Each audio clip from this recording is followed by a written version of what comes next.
In our lead story today, we turn to the snow-covered streets of Moscow, where the dust has only just settled after a bomb blast with global implications. On Thursday, the 17th of December, an attempt on the life of a prominent Russian general succeeded just as it was drawn up in a major act of retribution by the very same nation that Russia has spent years trying to conquer. The target was Lieutenant General Igor Kirillov, aged 54 years at the time of his death. Hailing from the Russian city of Kostroma, this boy, Kirillov has been a career military man since the waning days of the Soviet Union, and ever since he got his start, he's had one singular focus: weapons of mass destruction. From his 1991 graduation from Russia's School of Chemical Defense to years as a commander for forces dealing with radiological, biological, and chemical weapons to a lead role at Russia's military academy to deal with WMDs, Kirillov's entire life has centered around humanity's most devastating weapons, and since 2017, he's held the most important WMD job of all. In his 7 years as head of the troops of radiological, chemical, and biological defense of the Russian armed forces, Kirillov has overseen the care of Russia's WMD arsenal, helped to develop a particularly nasty thermobaric warhead rocket launcher, tried to discredit reports of chemical weapons used by Syria's recently deposed Bashar al-Assad, and more. But the thing that he's done that's most relevant to our story today is that he's also played a significant role in the ongoing Russian invasion of Ukraine.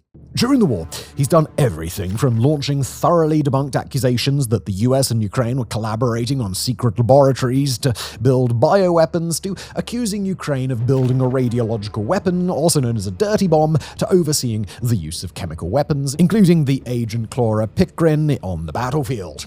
But on the morning of Tuesday the 17th, the life of Lieutenant General Kirillov came to a sudden and inauspicious end. In the early hours of the day, Kirillov and his assistant, identified by Russian state media as Ilya P., had just left a residential complex where Kirillov may maintain a residence of his own or may have been visiting. In footage circulated by the SBU, the Ukrainian security services, from the time of the incident, Kirillov and his assistant can be seen leaving the residence and stepping out to a waiting car where a driver would take Kirillov to work for the day. As they cross toward the car, an explosion takes place, with that explosion sending shrapnel in all directions and shaking nearby buildings, per Russian state media.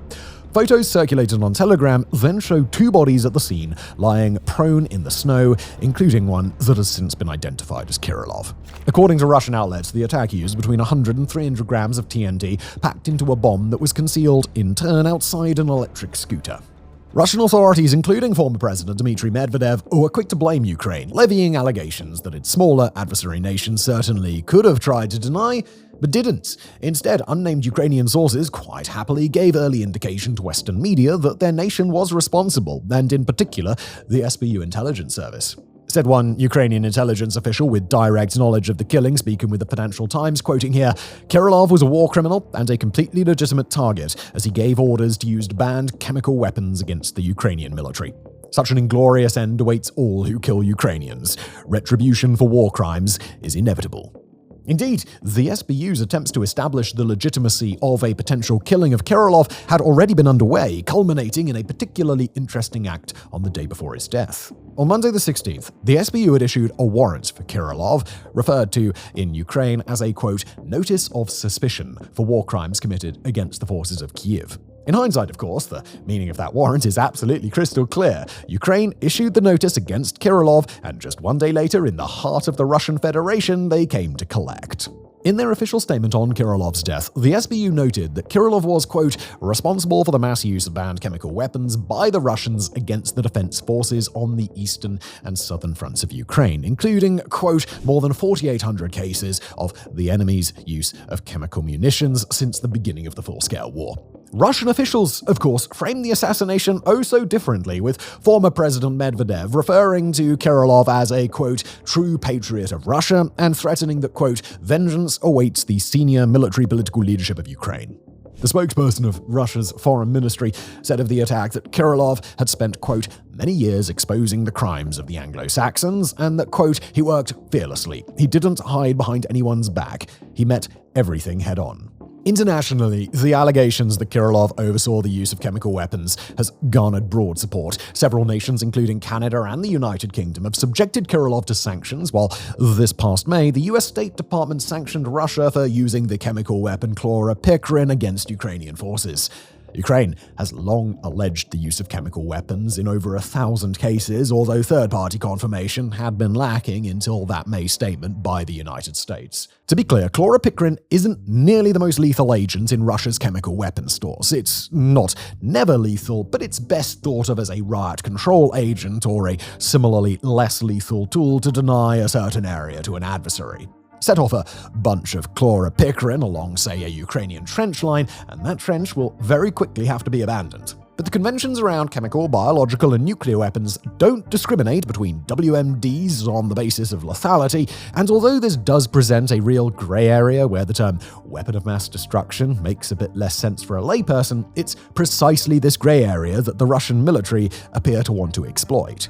It's a chemical weapons version of the same broad pattern of pushing boundaries that Russia under Vladimir Putin has become so known for. Use chloropicrin a few times and see what the international backlash is. If it's not too severe, then maybe use something a little bit more lethal, and if the world gets angrier about that new use instance, well, you could say, obviously you're targeting my country when it's convenient for you, but you approved of my use of chloropicrin, and this is no different.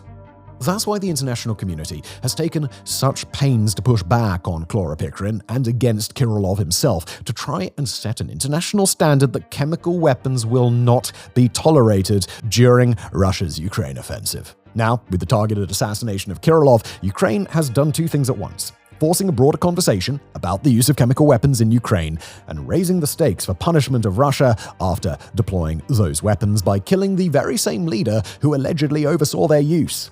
Beyond raising awareness around the Putin regime's continued use of chemical weapons, the assassination has also raised the profile of Ukraine's broader campaign of targeting killings against key Russian figures. Ukraine has claimed responsibility for a small handful of targeted assassinations, but it's believed to have carried out significantly more than just that. Take the August 2022 assassination of Darya Dugina, daughter of the longtime Putin supporter and pro-invasion political philosopher Alexander Dugin, in a car bombing. Or take the death of prominent Russian mill blogger Maxim Fomin, writing under the name Vlad and Tatarsky in a bomb attack in a cafe in St. Petersburg. Or there was the prominent Russian submarine captain Stanislav Rozhitsky, killed after probably being tracked because he shared his jogging routes on an app called Strava. Or the killing of Colonel Dmitry Golenkov, a Russian Air Force leader who was accused of orchestrating an attack on a Ukrainian shopping center and found bludgeoned to death in the Russian city of Bryansk. Just a few days before Kirillov's killing in Moscow, the former head of a notorious prison in Donetsk Oblast in occupied Ukraine was killed by a car bomb planted under his personal vehicle. That former warden, Sergei Yevsyukov, was accused of overseeing a missile strike on his own prison that killed dozens of Ukrainian POWs and allegedly obliterated evidence of the use of torture against them. Several car bombs and other targeted assassinations in occupied Ukraine have been catalogued just this year.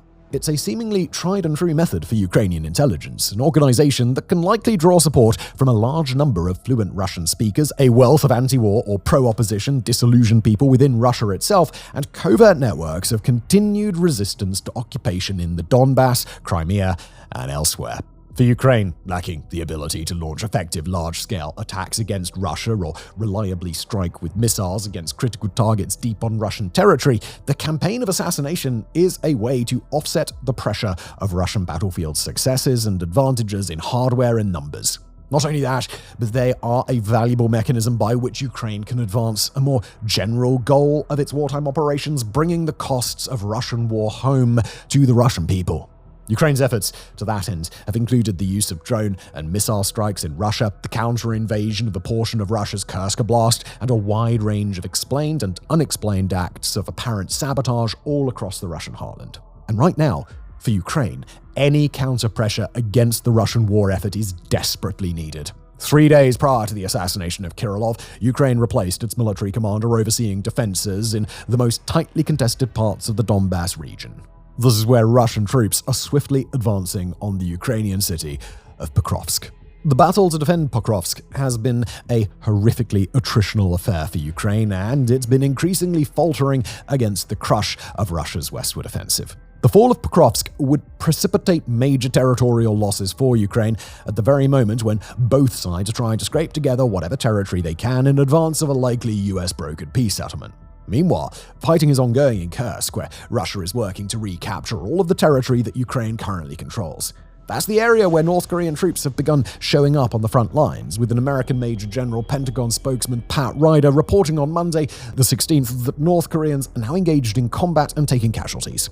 The day prior, Ukraine had confirmed some 30 North Korean casualties in Kursk thus far. In a moment when pressure is ramping up on Ukraine and Russia is burning through ammunition, committing troops, calling in international favors and more, Ukraine's successful assassination of Kirillov appears to do two things. First, it's another signal that Ukraine can and will bring the cost of war home to Russia, including by targeting a particularly notorious leader in the bastion and capital city of Moscow. Second, it's an attempt to impose the sorts of losses that might have some small chance of forcing Russia to change its calculus, either by taking steps to protect military leaders in a similar position to Kirillov, or being pressured by those same leaders who might not want to stick out their own necks in the way that stick out the necks of their troops. But whether Ukraine will be able to achieve either goal in practice, that's another question entirely. And while the assassination of Kirillov is certainly a wartime and morale victory for Ukrainian intelligence, there is little indication that it could help to turn the tide.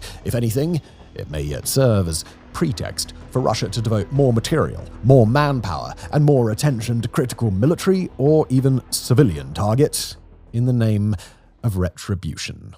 It's a new world in Syria right now, and after the week or so that it took global onlookers to pick our collective jaw up off the floor, the nations of the world are making their first tentative approach toward a country no longer ruled by Bashar al-Assad.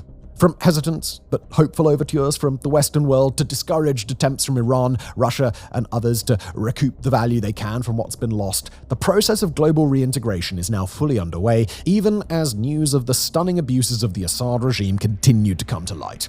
Now, before we get into the meat of what's going on in Syria, we should put into perspective exactly what's going on here, because it has been a very long time since the world got to engage in a diplomatic effort of this scale. Try to think back to the last time that a regime fell during a fundamentally internal conflict and wasn't replaced by either a system of military rule or high-ranking insiders pulling off a palace coup, or an established political or civil alternative with a nationwide presence. Not only did Syria's long-time regime fall, but the people trying to replace it now lack any level of nationwide civil or administrative infrastructure, and at the same time they've turned their backs on the nations that propped up the regime that preceded them. Put simply, this is a very interesting experiment in what will either be remembered as nation-building or a failure of international diplomacy. So, either way, let us know if you'd like us to track that project closely as it progresses. Now we'll begin with what we'll broadly describe as the positive diplomacy, the process of making contact, establishing channels for dialogue, and building bridges toward a brighter future for the Syrian people, whatever that may mean. These efforts have come largely from the nations described as the Global West, the same nations that have spent the last decade and more trying to pressure the Assad regime into changing its wartime course of action. Of all the nations of the Global West, none has quite the pull of the United States. And in America, dialogue with Syria's new leaders has been ongoing for at least a few days at the time of writing. Speaking on the 14th of December, U.S. Secretary of State Antony Blinken confirmed that American officials have already made and kept up direct contact with the leaders of the group HTS, short for Hayat Tahrir al-Sham. They led the rebel offensive that brought down Assad. Blinken and other US officials haven't yet revealed the details of their contacts, other than to state that some of that contact has been related to the fate of a missing American journalist named Austin Tice. But as Blinken made his remarks on a trip to Jordan following meetings with European, Arab, and Turkish leaders on Syria's future, he and his Jordanian counterpart detailed diplomatic efforts to get several world nations on the same page. Quoting from the Associated Press here, along with counterparts from 8 Arab nations and Turkey and senior officials from the European Union and United Nations, Blinken signed off on a set of principles meant to guide Syria's transition to a peaceful, non-sectarian, and inclusive country. Critically, Blinken specified that the US has been in contact with not just the representatives of HTS, but figures from other non-HTS groups that now hold power in Syria. Said Blinken during those same remarks, quoting again, "Our message to the Syrian people is this: we want them to succeed and we're prepared to help them do so." Across Europe, efforts to reopen diplomatic contact have generally followed America's lead. The United Kingdom announced on the 15th of December that it's had diplomatic contact with HTS, despite the group's terror classification in the UK, a similar situation to the US. A team of French diplomats has already been dispatched to the country, arriving on Tuesday the 17th to assess the situation there and, quote, mark France's willingness to support the Syrian people. Those diplomats will hold a number of meetings with unspecified leaders and report back to the French Foreign Ministry before the nation decides on a path forward. On the same day that the French team arrived in country, Germany announced that it would plan talks with HTS representatives with the intent to focus on the importance of a peaceful transition and the protection of minority communities.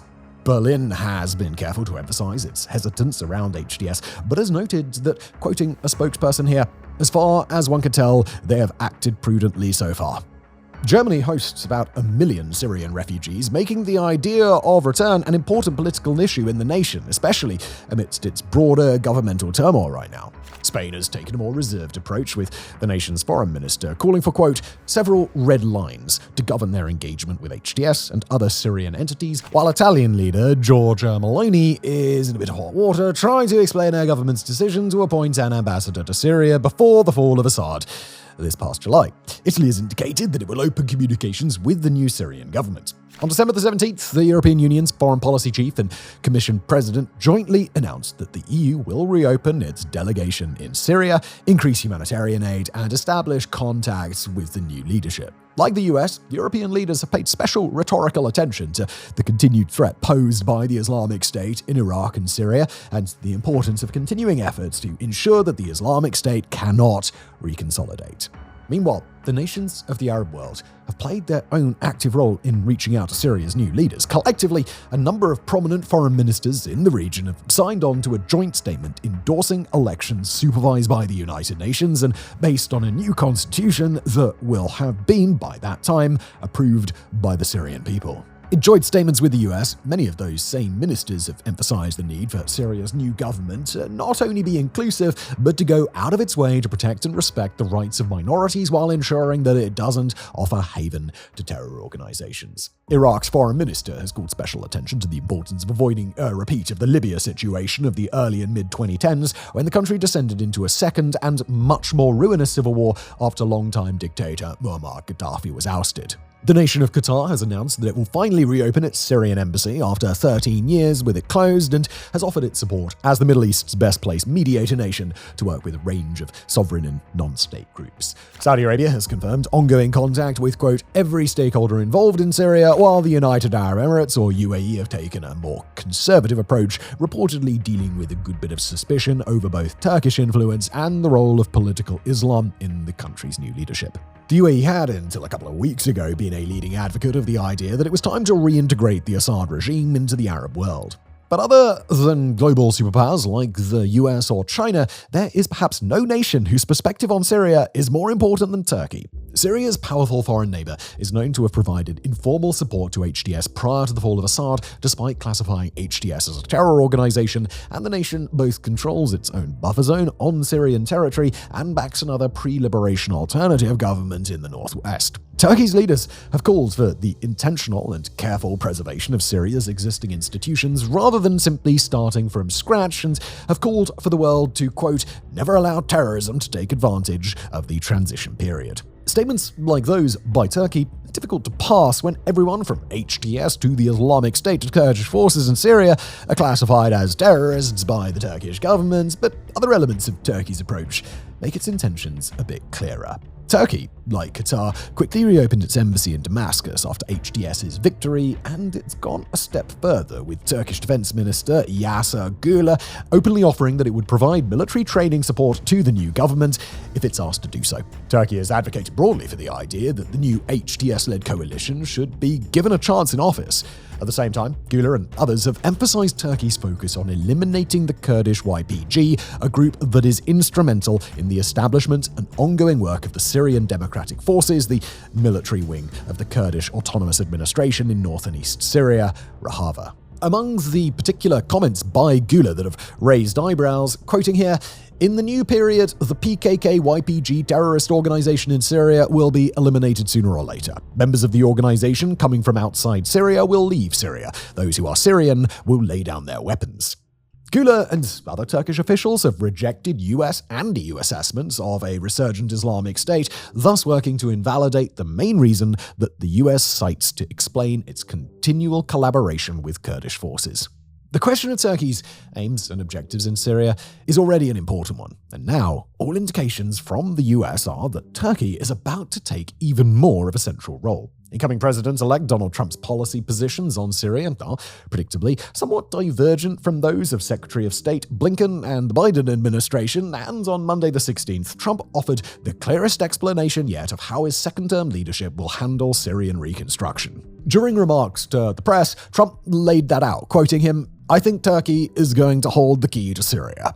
In those same statements, Trump described Turkey's support of HTS and the broader anti-Assad rebel coalition by stating that, quote, "Turkey did an unfriendly takeover without a lot of lives being lost."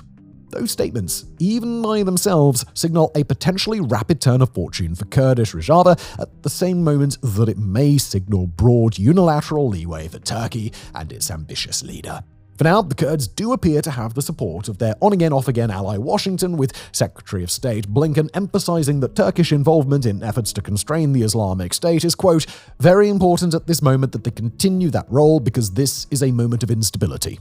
But already, Team Trump's deference to Turkish guidance is raising alarm bells among both Kurdish leaders in Syria and longtime watchers of the conflict who know all too well Turkey's willingness to attack Kurdish Rojava and remember clearly Trump either failing to or choosing not to intervene, depending on how you look at it, in 2019 amidst a major Turkish offensive against them. Quoting from Trump's December 16th remarks and referring to Turkey here, "They've wanted it," meaning Syria, "for thousands of years, and he got it. And those people that went in are controlled by Turkey, and that's okay."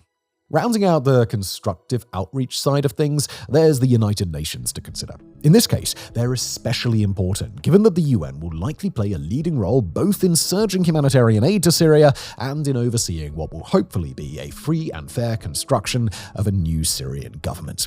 The UN's envoy to Syria has quite understandably been working overtime in the aftermath of Assad's downfall, calling for an inclusive transition that follows a resolution by the UN Security Council about 9 years ago. That resolution calls for a Syrian-led reconstruction process that establishes, quote, "credible, inclusive, and non-sectarian governance within 6 months, while also setting a schedule to draft a new constitution on that same timeframe and holding free and fair elections within 18 months. HTS and its so-called General Command have emphasized that the resolution will need review to, quote, "suit the new reality," but the group seems open to the idea of proceeding on these terms. The concerns they've raised publicly broadly relate to the importance of prioritizing economic reconstruction and development, overseeing the return of Syria's millions of refugees abroad, and rehabilitating Syrian governance institutions before relying on them. The UN, on the broad issue of reconstruction, has called for a, quote, "smooth end to sanctions, despite the complications posed by HTS's classification as a terror organization by much of the world."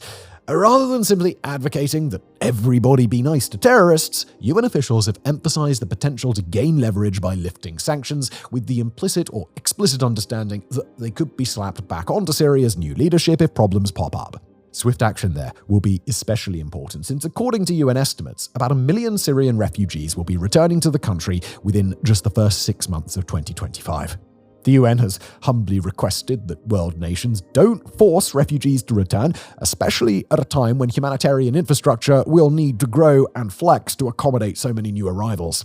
And now we'll turn to a quick exploration of the nations that took a fat L, broadly speaking, when Bashar al-Assad was toppled from his position of authority. We'll begin with Russia, where, according to Syrian officials speaking to the news outlet Reuters, the nation's major military presence in Syria will be drawn down but not discontinued. Russia has directly supported the Assad regime for a decade, and it's got major military assets in the nation, including both a critical airbase and the nation's only Mediterranean naval base in Syria's northwest. Both of those bases are an utterly indispensable conduit for Russian forces in Africa, without which those African operations would likely collapse.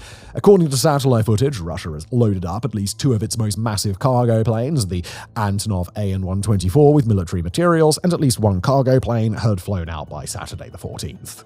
The bases, however, are something that Russia hopes to keep active for the long term. Elsewhere, Russian forces are withdrawing from frontline positions, gathering up their heavy equipment across the country, and taking some senior Syrian military officers with them. Moscow's outposts and minor bases are expected to be abandoned, even as the nation has no intention of shutting those 2 most important bases down.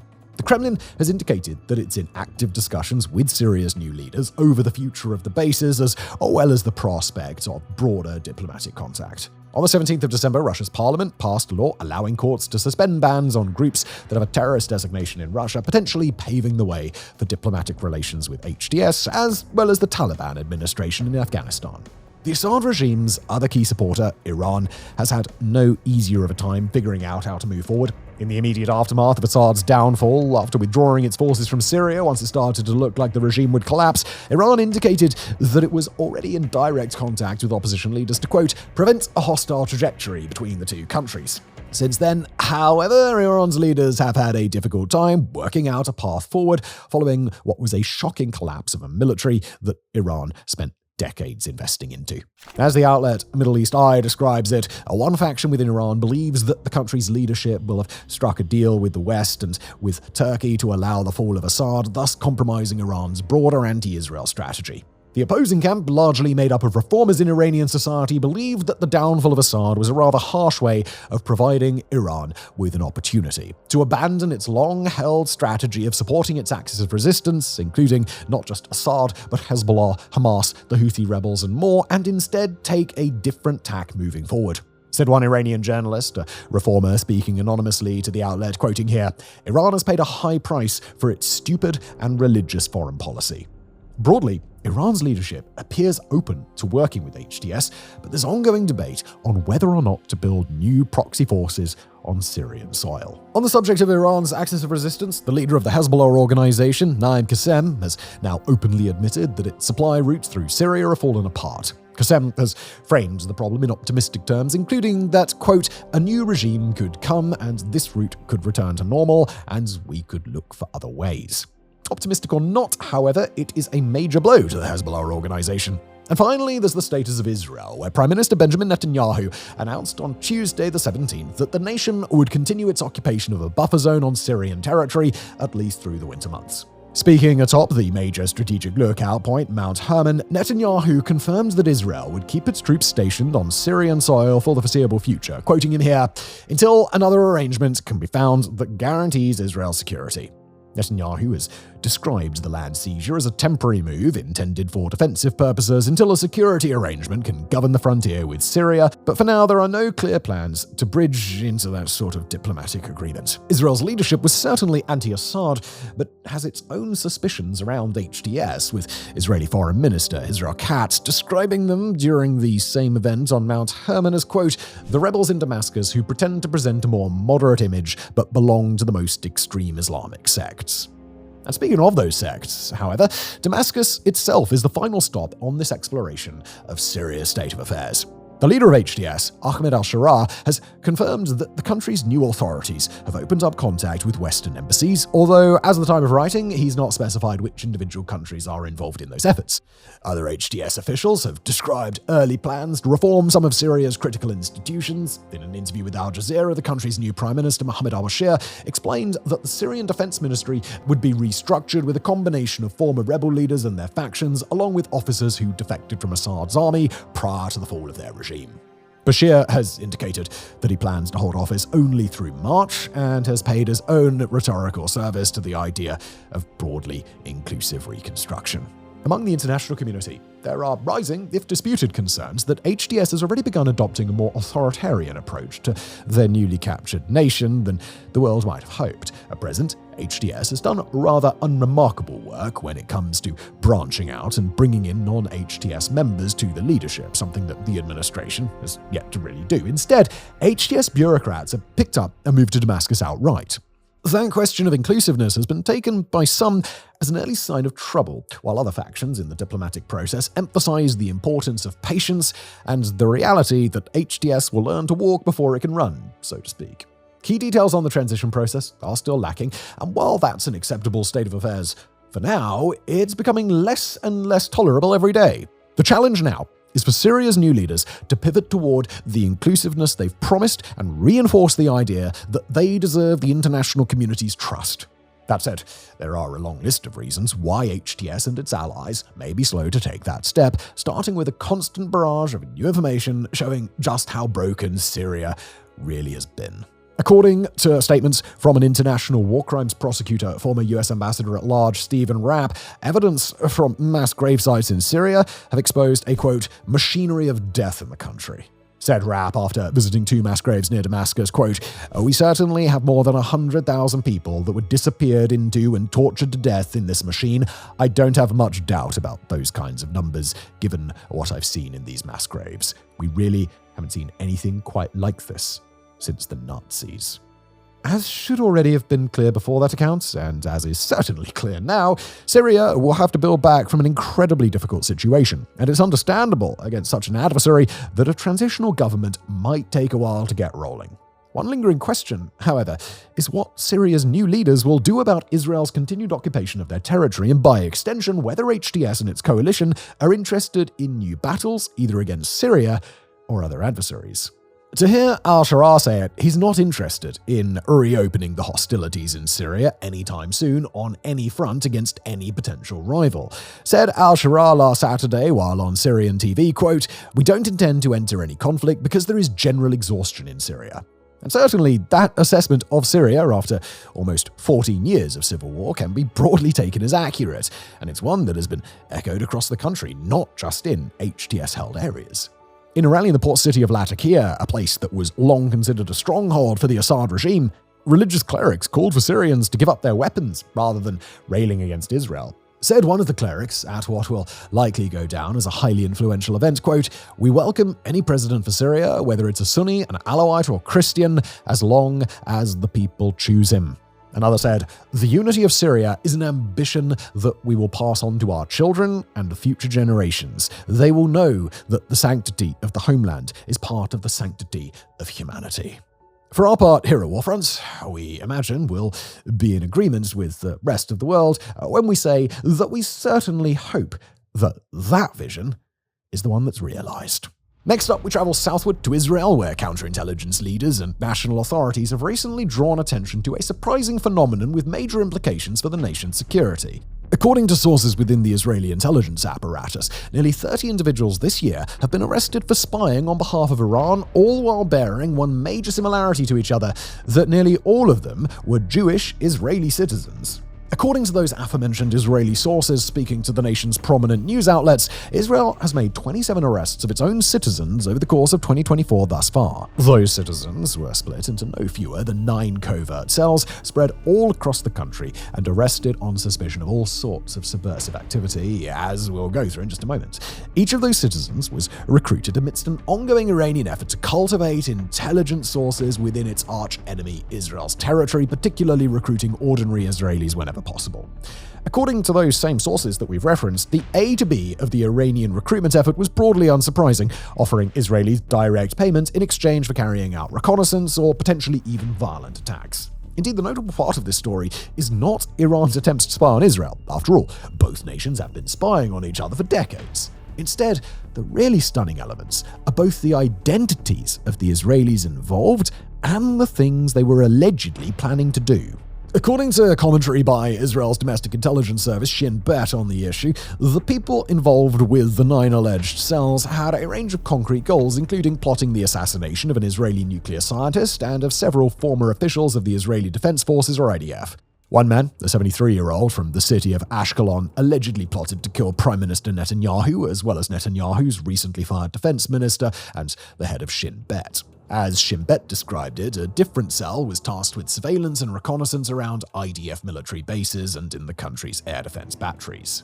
Also described in particular were a father-son team of spies hailing from a Druze-Israeli village in the disputed Golan Heights who were supposed to track and pass on information about Israeli troop movements. Other spies, a group of 7 Israelis living in Haifa, were dispatched to take films and photographs of Israel's Nevatim air base in advance of a round of Iranian ballistic missile attacks on Israel this past October that caused meaningful damage there.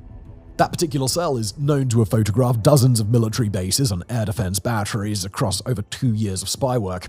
And the perpetrators' identities are just as surprising, with again the vast majority being Jewish Israelis, and 2 of them even being members of Israel's ultra-Orthodox community. According to Shin Bet, Iran carried out the operation successfully by targeting people who lived at the far edges of Israeli society and may have been isolated, alienated, or both from Israel's broad objectives as a nation. Quoting from the Times of Israel, the spies included recent immigrants, an army deserter, and a convicted sex offender. Some of those recent immigrants are stated as having come from nations in the Caucasus region, including some who had emigrated to the US and Canada. Many who were recruited on social media, including some who received direct offers for large sums of cash in exchange for information. The offenders described in this particular account didn't actually appear to successfully pull off any assassinations, and most of their conduct in reality was constrained to low-level acts of vandalism. It's unclear in the public domain just how capable of real violence or spy work these cells ultimately were. Instead, it's the success of Iran's recruitment tactics and the confirmation of the involvement of so many Jewish Israelis that have led Shin Bet to label the trend of espionage activity as, quote, among the most severe the state of Israel has ever known. Underlying the degree of urgency that's ascribed to these arrests is the difficult truth that these sorts of arrests fly in the face of Israel's long-time approach to its own counterintelligence work. The effort to hunt down Iranian spies in Israel and spies working for Israel's other adversaries typically targets people in the country who aren't Israeli citizens, and it certainly assumes that Israel's sprawling Jewish community are loyal to the state by default. Moreover, the news of Iran's successes are disruptive on a more fundamental level, calling into question the very balance of power between Israel and Iranian intelligence. Broadly, and especially in the last few years, Israel has gotten used to domination of the intelligence sphere, including everything from alleged assassinations of top Iranian nuclear scientists to its pager and handheld radio attacks against Hezbollah this year, to the killing of Hamas leader Ismail Haniyeh in the Iranian capital city of Tehran, also this year, with what appeared to be a bomb planted in advance. The fact that Iran was able to recruit a couple of dozen low-level, relatively ineffective spies certainly doesn't set the playing field equal by any stretch, but it does call into question the idea that Israel's got a monopoly on intelligence success. Failed to catch any of the spies it's caught so far, and prominent Israelis could have been killed. Failed to catch any others who might still be out there, and Iran may yet pull off more notable feats of sabotage or assassination. In response, Iran has neither confirmed nor denied the allegations of spying via recruited Israelis. Instead, the country's UN mission issued a rather cheeky non-denial, offering that, quote, from a logical standpoint, Iranian intelligence operations in Israel would leverage people who weren't Iranian and who weren't even Muslim to avoid raising suspicion. That is, of course, not a surprising take for a nation with even a rudimentary knowledge of human-source spycraft. Again, the surprise for Israel has been that such a tactic actually worked. As Israeli police superintendent Mal Goren put it in an interview, quote, if we go check the last years, the last decades, we can count on two hands how many people got arrested for this. It may seem naive or even entirely foreign from the perspective of people living in nations where citizens from a dominant social majority are sometimes compromised by foreign intelligence. But in Israel, the idea that Jewish Israelis would ever contemplate such a thing goes against a deep and long-held tradition of national pride and absolute solidarity in the face of Israel's enemies. All the while, arrests are still ongoing. Just this month, a 33-year-old Israeli was arrested for having carried out tasks on Iran's behalf in exchange for thousands of dollars. The Haifa cell was only dismantled recently, with news footage of the ringleader's next-door neighbor describing how the police raid on his apartment turned up considerable amounts of cash. That neighbor, an Israeli immigrant from Belarus named Leonid Gorbachevsky, expressed the sentiment to CNN that we can interpret as being broadly representative of the shock and outrage that much of Israel has expressed for the news. Quoting here, how can a person come to a foreign country, to Israel, from a foreign state, and hate it? Well, if it was because of money, then this is a rotten person. How can you sell your motherland for money, even if this is big money? This is your state. How can it be?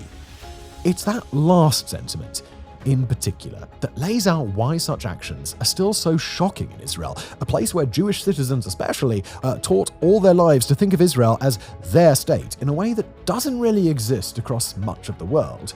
Violate that premise in Israel, not just once, but in dozens of cases, and it's likely that the country's entire approach to its counter-espionage will need a major rethink. And in our final story of the week, we travel to the African Horn nation of Somalia. There, the country's embattled leadership in Mogadishu have run into what's undoubtedly a familiar problem for anyone who's kept up with the Situation Room for a while, namely a semi-autonomous region of the country that's decided to go rogue. But this time, we're not talking about the functionally sovereign region of Somaliland, nor the powerful administration that controls Somalia's northeast tip, Puntland. Instead, we're talking about the region all the way to the country's south, Jubbaland. In order to understand why this new line of conflict in Somalia matters, I will first take a step to introduce you to Jubbaland properly. Sharing a small border with Ethiopia to the north and a far longer border with Kenya to the west, Jubbaland occupies a total land area of a bit over 110,000 square kilometers or 42,500 square miles, roughly the size of the US states of Virginia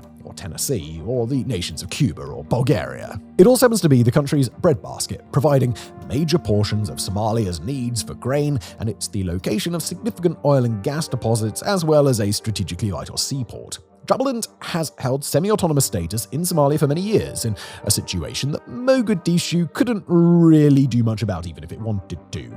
Its administration, under President and Sheikh Ahmed Madobe, is estimated to be responsible for a bit under 3.4 million Somalis in total. In past years, Jubbaland has been one of Somalia's less infuriating semi-autonomous provinces from the perspective of Mogadishu, but this year, a confluence of factors meant that Jubbaland had turned into a bit of a powder keg even before violence erupted there. The region is just about to say goodbye to a peacekeeping force from the African Union present in the country, mostly to fight against the terror organization Al-Shabaab, with no clear plans on how to replace it. At the same time, Jubbaland was in the process of holding elections that Mogadishu was opposed to. Late in the month of November, Jubbaland's president, Madobe, was elected to a third term, but Mogadishu took issue with the vote, arguing that it was held without involvement from the federal government and that it was thus invalid. Mogadishu issued an arrest warrant for Madobe, while in a classic sign of defiance, Jubbaland issued its own arrest warrant for Somalia's internationally recognized president. Jubbaland suspended its relations with the federal government, and Mogadishu condemned the election of Madobe as illegal. Somalia alleged that Jubbaland, like other autonomous regions in the nation, was accepting direct material support from Ethiopia, including weapons, and that Jubbaland officials had visited Ethiopia to, quote, organize conspiracies against the federal government. Neither Mogadishu nor the administration of the Jubbaland capital, Kismayo, had any indication of backing down, and by Wednesday, December the 11th, blood had spilled over the issue. On that day, the forces of Jubbaland clashed violently with the forces of the Somali government, with Jubbaland's assistant security minister explaining via press conference that Somalia had used Turkish-made Bayraktar TB2 drones in its initial attack on his forces. After the day's fighting, however, Jubbaland fighters had purportedly captured the town where the attacking Somali forces were based, the town of Ras Kamboni. Led by their so-called dervish forces, Jubbaland forces were able to win a critical battle over Ras Kamboni's only water source, well 6 kilometers away from the town center, after about 6 hours of fighting. According to Jubbaland, over 250 Somali soldiers surrendered to Jubbaland outright, and another 600 fled into Kenya and were disarmed by Kenyan security forces and any other federal forces left in the direction of Somalia. Among those captured in the battle was a Somali battalion commander holding the rank of lieutenant colonel. Total casualty numbers have not yet been announced by either side, although one soldier holding the rank of major in Jubbaland's armed forces told Reuters that at least 10 people had died. The Somali government blamed the incident on Jubbaland's forces, accusing them of attacking Somali troops in order to take bases that the African Union peacekeeping mission had left behind. A day later, however, the Somali government tacitly confirms that even if it blamed Jubbaland for starting the fighting, Mogadishu still lacked the ability to end it with authority. On that day, Somalia announced that it had withdrawn its forces from one of the 3 regions that subdivide Jubbaland's territory, the region of Lower Juba in the southwest. The central government announced that it would pivot to combating Islamist insurgencies like Al-Shabaab, quote, to avoid bloodshed between our forces, meaning the forces of Jubbaland and the federal government. Jubbaland has apologized publicly for the fighting, but has proven far less willing to apologize to Mogadishu for its election, and although at the time of writing no further tensions have spiraled out of control, there also is no clear resolution to the crisis anywhere in sight. On the one hand, this flare-up in tensions between Mogadishu and Jubbaland is an excellent argument for the continued presence of a peacekeeping force as the African Union's current force makes ready to leave. On the other, it's a situation where Jubbaland most likely has a lasting advantage over Mogadishu. Not only does Jubbaland control enough food resources to hobble the national government if it so wishes, but it controls significant speculative interests that drive foreign involvement and, with it, investment into Somaliland as a whole. Moreover, Jubbaland can copy the example of Somaliland and Puntland in the north, 2 regions that have managed to do just fine while swearing off any involvement from Mogadishu in their internal affairs. Mogadishu, by contrast, is stuffed full of state authorities with very little actual state that they can govern, presiding over a loosely federalized something that can hardly be referred to as a nation. In Somalia today, the question isn't really whether Mogadishu can do anything about the Jubbaland situation. The answer to that is no. The question now is whether Mogadishu could do anything at all. And amidst all the other myriad issues that Somalia faces, its leaders must urgently find a way to prove that the answer to that question is still yes. Thank you for watching.